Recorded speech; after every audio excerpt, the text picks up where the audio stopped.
Olá, começamos mais um programa denominado Marcos de Inovação e hoje nós temos uma convidada muito especial que é a Priscila Santos Artigas.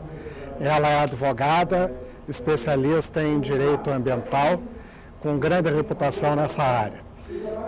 Priscila, vamos à primeira pergunta.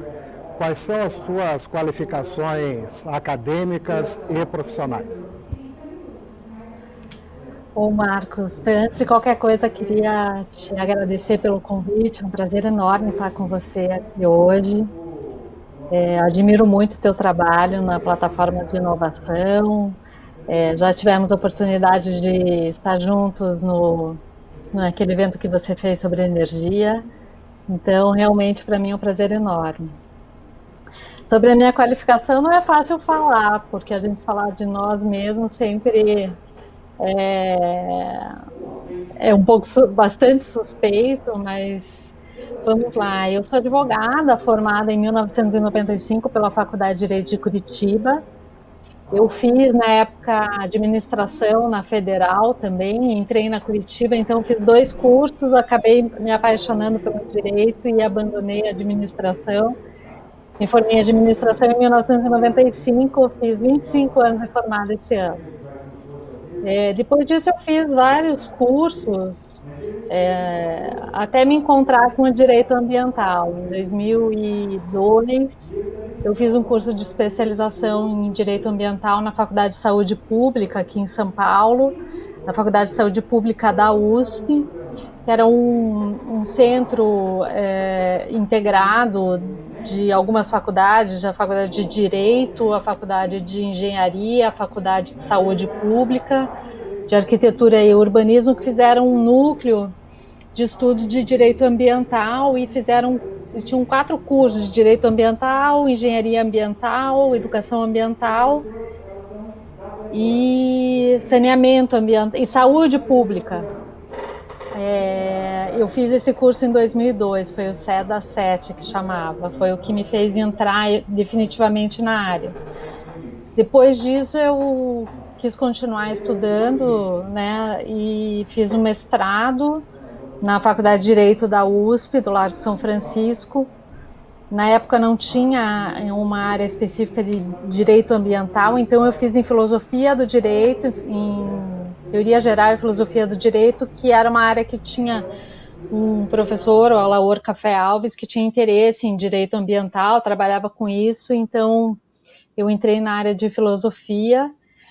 Terminei o mestrado em 2008 e já em 2009 comecei o doutorado, também no Largo, na São Fran, na USP, dessa vez com orientador na área de direito ambiental, que é uma sub-área de direito econômico financeiro, com o professor Fábio Nusdeu, e terminei em 2012. Desde então eu dei um fôlego, né, até para poder escrever mais, e estou planejando para aqui em 2 anos fazer um pós-doutorado, Aham. se tudo der certo em Portugal. Uhum. E as A suas gente não pode atividades parar de estudar profissionais? nunca. Bom, desde que eu me formei, eu atuei em várias áreas. Eu digo que eu sou uma generalista, fui uma generalista por 12 anos, mais ou menos. Advoguei na área trabalhista, societária, tributária, civil, né? Por muito tempo, os advogados não se especializavam tanto.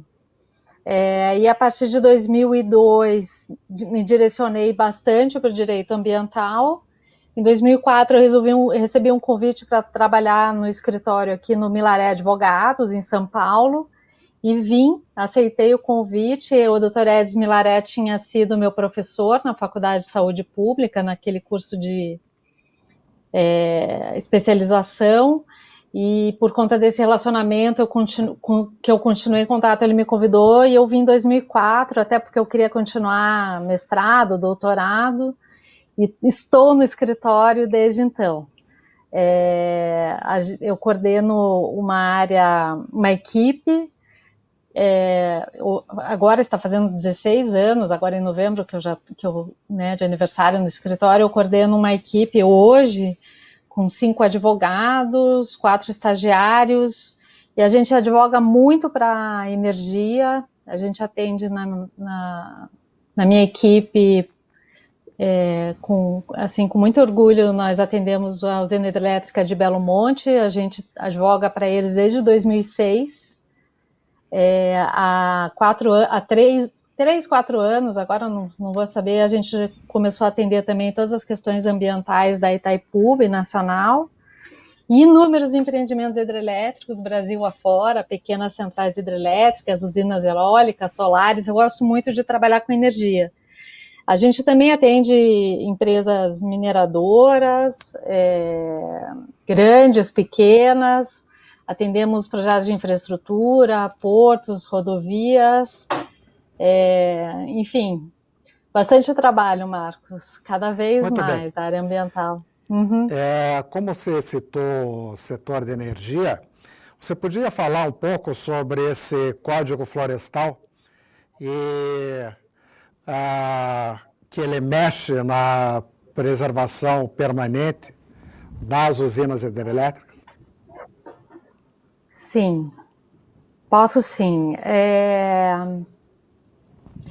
Nós, no setor, como você sabe, aliás, talvez melhor do que ninguém, o setor elétrico tem usinas implantadas na década de 70, 80, num período em que não existia regulamentação para a área de preservação permanente, que é aquilo que a gente chama de mata ciliar ao redor dos reservatórios. Então essas usinas, e aí eu posso citar como exemplo a Salto Osório, Salto Santiago, no Paraná, elas não contam com a área de preservação permanente, que é a legislação mais recente, alterações do antigo Código Florestal e de resoluções do CONAMA impuseram ao longo do tempo que esses reservatórios contassem com uma área de preservação permanente de 100 metros ou até mais. Para você ter uma ideia, Giral, Santo Antônio, Belo Monte tem uma área de preservação permanente de 500 metros, em média, né? É uma área APP variável, mas uma média de 500 metros. E essas usinas antigas não tinham essa proteção, a proteção era técnica, só para fins de segurança do reservatório de enchentes. E então, ao longo do tempo, esses empreendimentos começaram a ser questionados, inclusive judicialmente, por ações judiciais, que deveriam contar com áreas de preservação permanente maiores.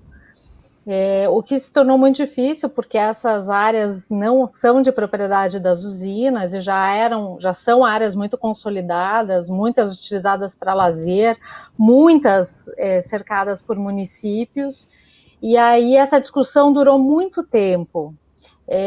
E o setor elétrico propôs, na época da discussão do novo Código Florestal, incluir um artigo para regulamentar essa situação das usinas antigas, que a ideia era e né, que essas usinas tenham uma área de preservação permanente que se controle com aquelas cotas máxima, maximorum.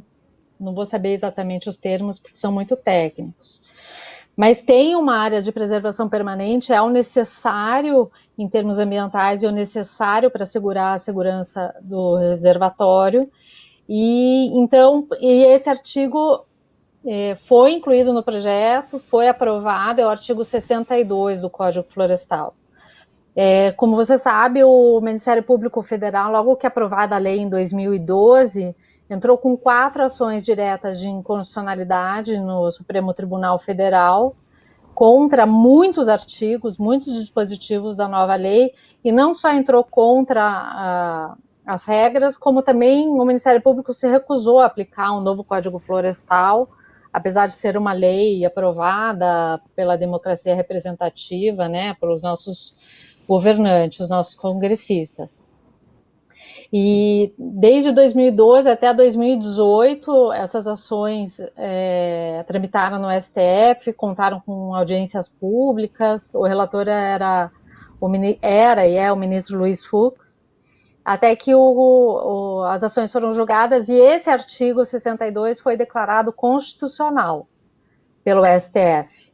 Então, hoje, o que regula a área de preservação permanente das usinas antigas é o artigo 62, que exige essa proteção específica, que é diferente do que é exigido para as usinas novas. Muito bem. Então, agora vamos para um assunto mais genérico, assim. A definição de desenvolvimento sustentável e como é que as novas tecnologias podem ajudar nisso. Bom, o termo desenvolvimento sustentável foi cunhado há muito tempo e, lógico, até como o próprio termo indica, visa harmonizar, né, o desenvolvimento econômico com a proteção do meio ambiente.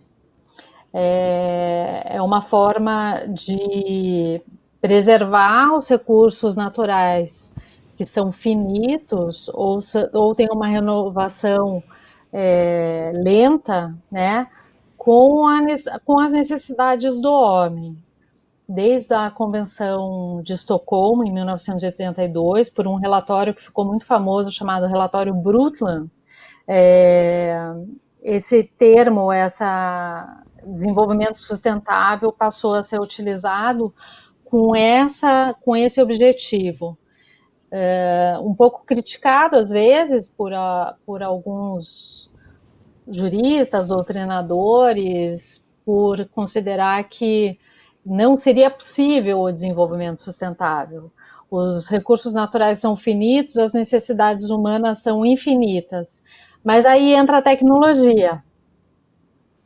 E eu acho até, eu mesma, quando eu me deparei pela primeira vez com o termo, com a possibilidade de me aprofundar na análise do termo desenvolvimento sustentável, para mim me pareceu contraditório, em razão dessa questão que eu acabei de dizer, os recursos ambientais são finitos, né? E as necessidades humanas, o nosso sistema econômico exige que o homem tenha necessidades infinitas que devem ser supridas pelo mercado de forma bastante célere, cada vez mais célere. E então eu tinha essa impressão e às vezes ainda fico um pouco em dúvida, mas hoje a tecnologia vem mostrar que isso talvez realmente seja possível. E muitos estudiosos, muitos cientistas vem defendendo que realmente a tecnologia é que vai permitir que se alcancem os objetivos do desenvolvimento sustentável. Hoje nós temos 17 objetivos, né, de desenvolvimento sustentável. Os primeiros deles se referem à pobreza, à eliminação de pobreza e de fome, o que vem sendo muito auxiliado pela tecnologia para o agronegócio, tecnologia essa que nós estamos usando aqui, que eu estava conversando com um cliente meu e disse, só o que vai se deixar de fazer viagens para podendo se utilizar essa tecnologia é algo que não sei se a gente consegue calcular. E a gente sabe que a aviação civil é um grande problema para o meio ambiente, então já é uma mostra que a tecnologia é capaz, né, de auxiliar na busca do desenvolvimento sustentável. Também eu tenho alguns clientes, inclusive pessoas físicas, que vêm investindo muito em tecnologia em suas residências, em aquecimento solar, tratamento de esgoto, reutilização de água de chuva. Esses dias eu conheci uma propriedade aqui em São Paulo, e não era uma propriedade de uma pessoa extremamente rica, era um executivo bem-sucedido, ele era totalmente sustentável. E ele tem a horta, tem o sistema de energia solar, o tratamento do esgoto é feito justamente com essa energia. Ele hoje vende para o mercado uma parte da energia que ele gera.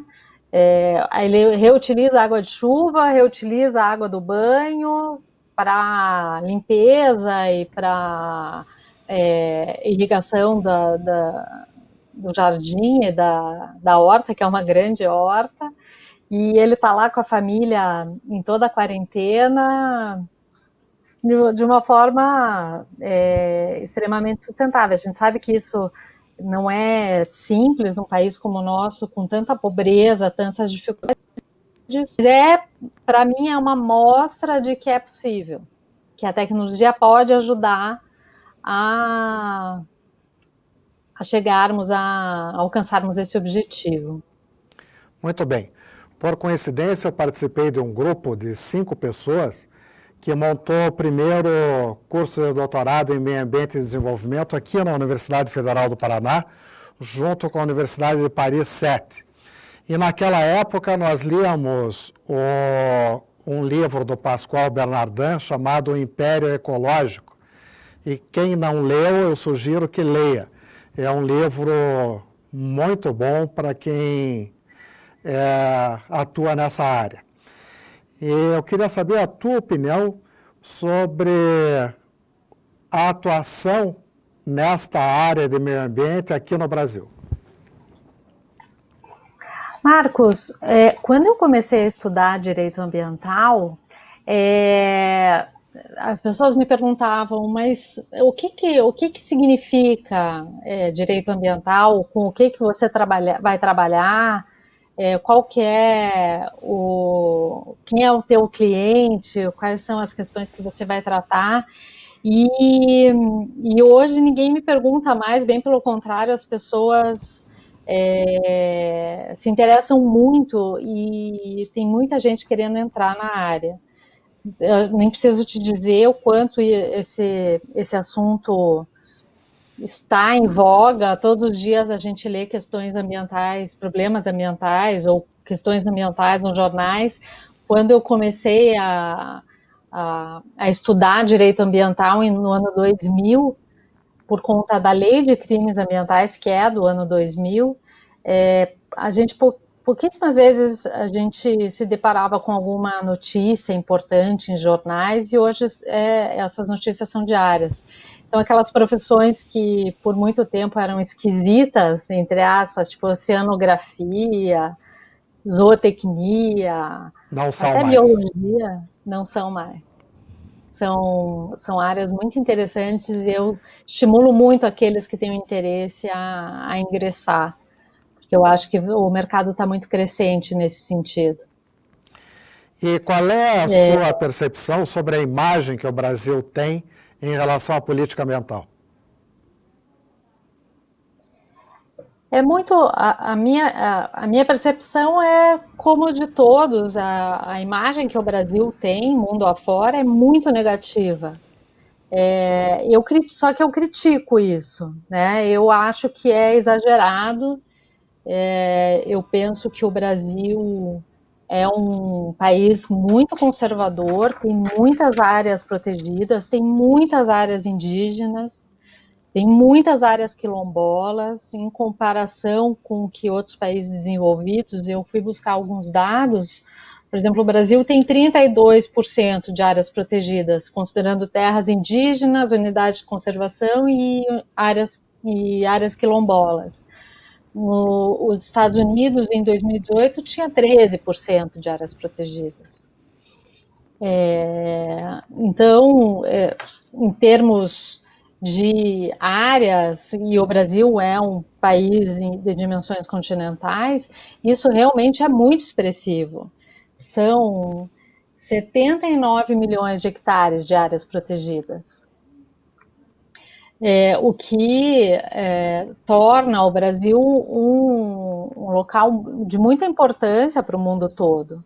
É lógico que houve um aumento de desmatamento nos últimos anos, e isso é expressivo. Mas também não é muito diferente, apesar de os últimos 5 anos tenham batido o recorde de desmatamento.